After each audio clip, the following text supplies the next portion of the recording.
जय जगन्नाथ। आशा करुच्चे आपण मैंने समस्ते बहुत भल थे। आज वीडियो सावित्री व्रत वीडियो स्टार्ट करने पूर्व जो मैंने चैनल को नुआ देखुं वीडियो तले धीरे सब्सक्राइब बटन को क्लिक करूँ पाखे थे बेल आइकन ऑल ऑप्शन को प्रेस करूँ जहाँद्वारा कि मुझे जेकोसी वीडियो अपलोड करी आपण मैंने सब देखिपारे। तेज चलते शुणी ना आज वीडियो।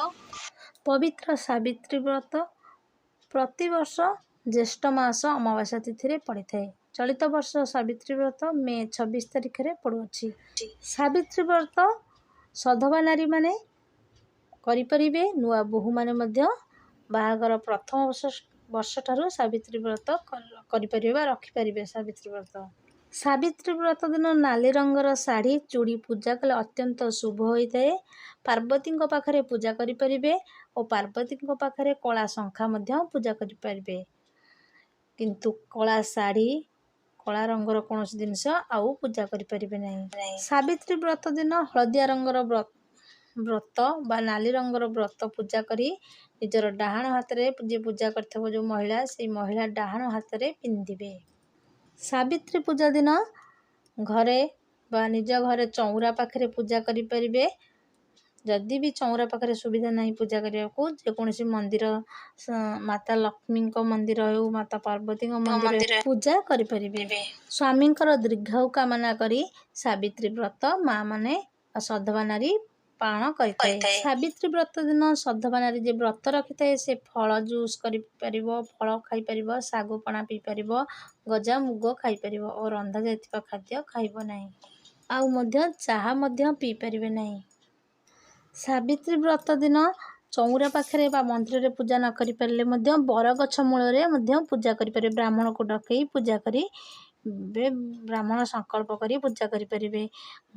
घरे चाहिए शिले हलदी लगई माँ आखि नाक पाटी करी प्रतिमूर्ति स्थापन करी पूजा करिपरिबे। घट स्थापन करी नड़िया किंबा पैडरे। सावित्री व्रत रे 5 प्रकार फल रे आपण माने व्रत दिन पूजा करिपरिबे। 5 प्रकार फल अति कम रे 5 प्रकार फल। सावित्री व्रत रे कौन सब जरूरी गुआ व्रत दीप आंब पत्र अलता सिंदूर फल शाढ़ी अरुआ चाउल फूल हलदी बरकोली पत्र माटी कलश बा पितल कलश बही सावित्री व्रतर बही पितल थाली रे। सावित्री व्रत दिन व्रत कर सारा पर स्वामी को प्रणाम जनाई स्वामी को आशीर्वाद नेबे। जदि स्वामी पाखरे नाही ताले फोन माध्यम आपण माने वीडियो कॉल करी प्रणाम करेंगे और स्वामी को आशीर्वाद नेबे। और सावित्री व्रत दिन स्वामी स्त्री संग करेंगे नहीं, हाथ चूड़ी उतारे नहीं, कटु कथा कहे नहीं, शाशु शशुर को प्रणाम जनाइबे और मंगलसूत्र उतारे नहीं, पिला मानकु बाड़ेबे नहीं। सावित्री व्रत दिन छूतक मुतक यदि आपण असुविधा अच्छी से दिन व्रत करें नहीं, उपवास रे। और गर्भवती महिला माने सावित्री व्रत करें किंतु उपवास रे नहीं, फल खाई व्रत करेंगे। परोटा खाई पारे, उपमा खाई पारे किंतु आमिष पियाज रसुण उषुना बिता कषा एसबू खाई पारे नहीं। सावित्री व्रत दिन लक्ष्मी नारायण जुगल मूर्ति शिव पार्वती जुगल मूर्ति को दर्शन कले बहुत शुभ होता है और आशीर्वाद मिलता है।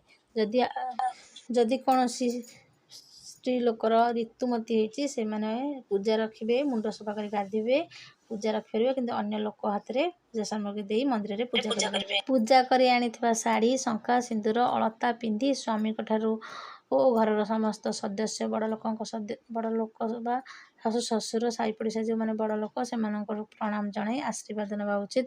स्वामी यदि निज इच्छा प्रसाद खुआई व्रत भागती तेबे बहुत शुभ होता है। एवं सावित्री व्रत दिन जदि शंखा सिंदूर पिंधि दियंती तेबे आहुरी शुभ होता है। सावित्री व्रत जदि करचंती सावित्री व्रत से दिन हाथ उतारे नहीं। व्रत सरीबा व्रत जदि सोमवार होची ताले मंगलवार तो व्रत हाथ खोला जाए नहीं। बुधवार दिन मन कर उदाहरण दे आपण मानक कहि बुधवार दिन हाथ व्रत काढ़ी पानी रे पकई नेबे। ताले आज पई एतिकी रहउची। जय जगन्नाथ।